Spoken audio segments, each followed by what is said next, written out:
இருந்தோம்னா எந்த ஒரு பிரச்சனையும் இல்லாமல் போரும் இல்லாமல் நல்லா சந்தோஷமாக இருக்கணும். இந்த டைமில் மிடில் ஈஸ்டில், அதாவது அரபு நாடுகளில் மிகப்பெரிய ஓர் நடந்து கொண்டிருக்கு. அதாவது ஈரான் இஸ்ரேல் மேலேயும் இஸ்ரேல் ஈரான் மேலேயும் சரமாரியாக தாக்குதல்கள் தற்போது நடந்த வண்ணம் காணப்படுகிறது.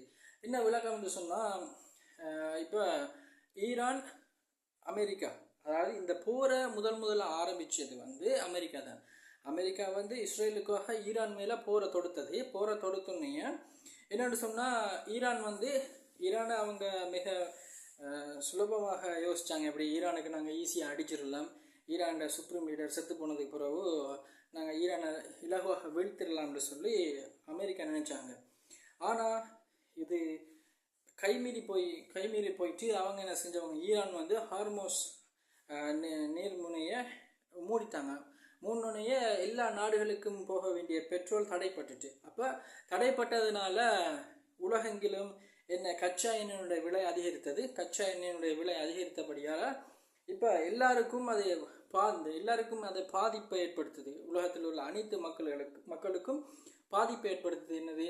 பெட்ரோல் விலை அதிகரித்தது, டீசல் விலை அதிகரித்தது.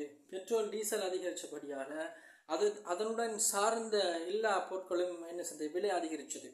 இப்போ என்ன பிரச்சனைன்னு சொன்னால், அதை கொஞ்சம் நீண்ட காலத்துக்கு அதாவது 25வது நாளாக இந்த போர் நடைபெற்று கொண்டிருக்கிற டைமில் அமெரிக்காவினுடைய அதிபர் ட்ரம்ப் யோசிச்சார், இந்த போரை நம்ம நிறுத்துவோம்னு சொல்லி 48 மணி நேரத்துக்கு ஈரான் மேலே நாங்கள் தாக்குதல் நடத்த மாட்டோம்னு சொல்லி ஒரு தகவலை வெளியிட்டார். யார்?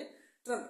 ஆனால் அதையும் தாண்டி கைமீறி தற்போது போய் ஈரான் இஸ்ரேலுக்கு தாக்குது, இஸ்ரேல் ஈரானுக்கு தாக்குது. மிக பலத்த ஒரு மோசமான ஒரு நிலைமையில் மிடில் ஈஸ்ட் காணப்படுகிறது. சரியா? இப்போ இந்த போர் தற்போது எப்போ முடிவுக்கு வரும், இந்த போரை முடிவுக்கு கொண்டு வர்றதுக்கான சாத்தியக்கூறுகள் இருக்குதா என்று நாங்கள் பார்த்தா, முந்தைய ஒரு 25 நாட்களுக்கு முதலாவதாக போர் ஆரம்பித்த டைமில் ஈரான் இந்த போரை நாங்கள் நிறுத்திடலாம்னு ஒரு முடிவோடு தான் இருந்தாங்க. எப்போ ஈரானுடைய சுப்ரீம் லீடரை யார் அமெரிக்கா போரில் கொலை செய்தார்களோ அல்லது போரில் அவர்களுடைய உயிரை பறித்தார்களோ அன்றையிலிருந்து அதற்கு பழிவாங்கன்ற ஒரு முடிவோடு தான் என்ன செய்கிறாங்க. இப்போ ஈரான் வெளிக்கிட்டு இருக்குது. அதாவது அமெரிக்காவுடைய படைத்தளங்கள் எந்தெந்த நாட்டில், எந்தெந்த அரபிய நாட்டில் அமெரிக்காவுடைய படைத்தளங்கள் காணப்படுகிறதோ அந்த நாடுகளில் அமெரிக்கா படைத்தளங்களை எல்லாம் ஈரான் தாக்கி அழித்து கொண்டிருக்கிறது. தற்போது உச்சகட்டத்தை அடைந்திருக்குது. போர் 25ஆம் நாளை எட்டிய நிலையில் போர் உச்சகட்டத்தை அடைந்திருக்கிறது. அதாவது ஈரானை அவங்க மிகவும் சின்ன ஒரு விஷயமாக நினைச்சு கொண்டு இருந்தாங்க.